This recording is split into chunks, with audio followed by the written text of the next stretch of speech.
Allahu Allahu Allahu Allah. السلام علیکم ورحمۃ اللہ وبرکاتہ۔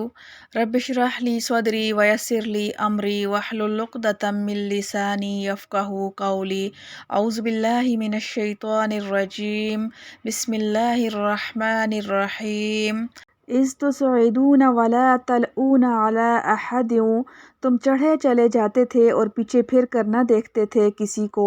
والرسول یدعوکم فی اخراکم، اور رسول پکارتا تھا تم کو تمہارے پیچھے سے۔ فاصابکم غما بغم لکی لا تحزنوا، پھر پہنچا تم کو غم عوض میں غم کے تاکہ تم غم نہ کیا کرو۔ علی ما فاتکم، اس پر جو ہاتھ سے نکل جاوے۔ ولا ما اصابکم، اور نہ اس پر کہ جو کچھ پیش آ جاوے۔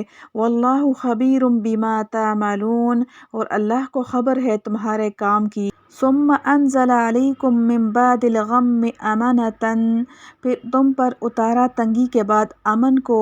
نعاسا یغشی طائفۃ منکم، جو اونگ تھی کہ ڈھانپ لیا اس اونگ نے بعضوں کو تم میں سے۔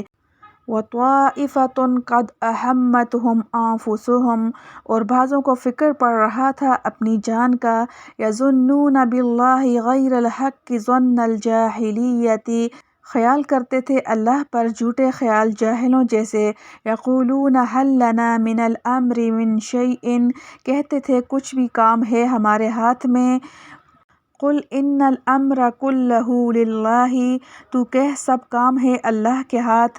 یخفون فی انفسہم ما لا یبدون لک، وہ اپنے جی میں چھپاتے ہیں جو تجھ سے ظاہر نہیں کرتے۔ یقولون لو کان لنا من الامر شیء ما قتلنا ھاہنا، کہتے ہیں اگر کچھ بھی کام ہوتا ہمارے ہاتھ تو ہم مارے نہ جاتے اس جگہ۔ قل لو کنتم فی بیوتکم لبرز الذین، تو کہہ اگر تم ہوتے اپنے گھروں میں البتہ باہر نکلتے۔ کتب علیہم القتل الی مضاجعہم، جن پر لکھ دیا تھا مارا جانا اپنے پڑاؤ پر۔ ولیبتلی اللہ ما فی صدورکم، اور اللہ کو آزمانا تھا جو کچھ تمہارے جی میں ہے۔ ولیمحص ما فی قلوبکم، اور صاف کرنا تھا اس کا جو تمہارے دل میں ہے۔ واللہ علیم بذات الصدور، اور اللہ جانتا ہے دلوں کے بھید۔ ان الذین تولوا منکم یوم التقی الجمعان، جو لوگ تم میں سے ہٹ گئے جس دن لڑیں دو فوجیں۔ انما استزلهم الشیطان ببعض ما کسبوا، سو ان کو بہکا دیا شیطان نے ان کے گناہ کی شامت سے۔ وَلَقَدْ عَفَا اللَّهُ عَنْهُمْ، اور ان کو بخش چکا اللہ۔ ان اللہ غفور حلیم، اللہ بخشنے والا ہے تحمل کرنے والا۔ ربط آیات، یہ آیات بھی غزوہ احد کے واقعہ مذکورہ سے متعلق ہیں۔ پہلی آیت میں اس واقعہ پر صحابہ کرام کے حزن و غم کا ذکر ہے، اور دوسری طویل آیت میں اس غم کے ازالہ کا بیان ہے۔ تیسری آیت میں مقرر اس کا اظہار ہے کہ اس میں جو صورت شکست پیش آئی وہ بھی کوئی سزا نہیں بلکہ مومنین، مخلصین اور منافقین میں تفرقہ کرنے کے لیے ایک آزمائش تھی۔ اور پھر مقرر صحابہ کرام کی لغزش کی معافی کا اعلان ہے۔ خلاصہ تفسیر، وہ وقت یاد کرو جب تم بھاگتے ہوئے جنگل کو چڑھے چلے جا رہے تھے اور کسی کو مڑ کر بھی نہ دیکھتے تھے، اور رسول اللہ صلی اللہ علیہ وسلم تمہارے پیچھے کی جانب سے تم کو پکار رہے تھے کہ ادھر آؤ ادھر آؤ، مگر تم نے سنا ہی نہیں۔ سو اللہ تعالیٰ نے اس کے بدلے میں غم دیا بسبب تمہارے غم دینے کے رسول اللہ صلی اللہ علیہ وسلم کو، تاکہ اس پاداش اور مصیبت سے تم میں پختگی پیدا ہو جائے جس سے پھر تم مغموم نہ ہوا کرو، نہ اس چیز پر جو تمہارے ہاتھ سے نکل جاوے اور نہ اس پر جو تم پر مصیبت پڑے، اور اللہ تعالیٰ سب خبر رکھتے ہیں تمہارے سب کاموں کی، اس لیے تم جیسا کام کرتے ہو اس کے مناسب پاداش تجویز فرماتے ہیں۔ آگے ازالہ غم کا بیان ہے۔ پھر اللہ تعالیٰ نے اس غم کے بعد تم پر چین اور راحت بھیج دی، یعنی اونگ، جب کہ کفار میدان سے واپس ہو گئے۔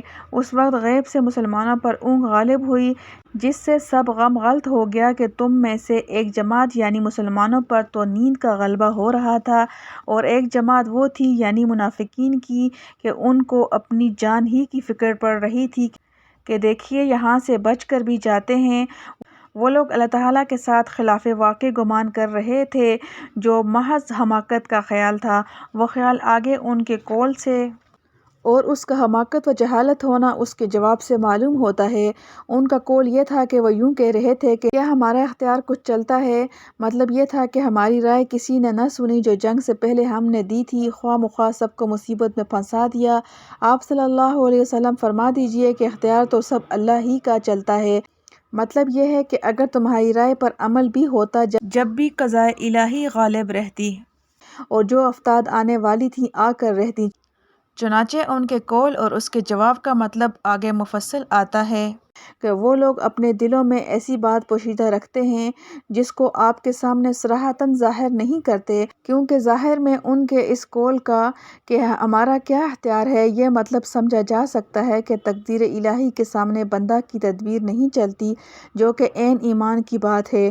اور اللہ تعالیٰ کی طرف سے اس کا جو لطیف جواب دیا گیا اس میں اس معنی کی تصدیق بھی ہے کہ واقعی اختیار اللہ ہی کا غالب ہے، مگر در حقیقت ان کا مطلب اس قول سے یہ نہیں تھا، بلکہ وہ یہ بات اس معنی سے کہتے ہیں کہ اگر ہمارا کچھ اختیار چلتا یعنی ہماری رائے پر عمل ہوتا تو ہم میں جو لوگ یہاں قتل ہوئے وہ یہاں مقتول نہ ہوتے، جس کا حاصل یہ ہے کہ تقدیر کوئی چیز نہیں۔ اسی لیے آگے ان کے اس قول کی تکذیب اس طرح کی گئی کہ آپ فرما دیجئے کہ اگر تم لوگ اپنے گھروں میں بھی رہتے تب بھی جن لوگوں کے لیے قتل مقدر ہو چکا تھا وہ لوگ ان مقامات کی طرف آنے کے لیے نکل پڑتے جہاں وہ قتل ہو کر گھرے ہیں۔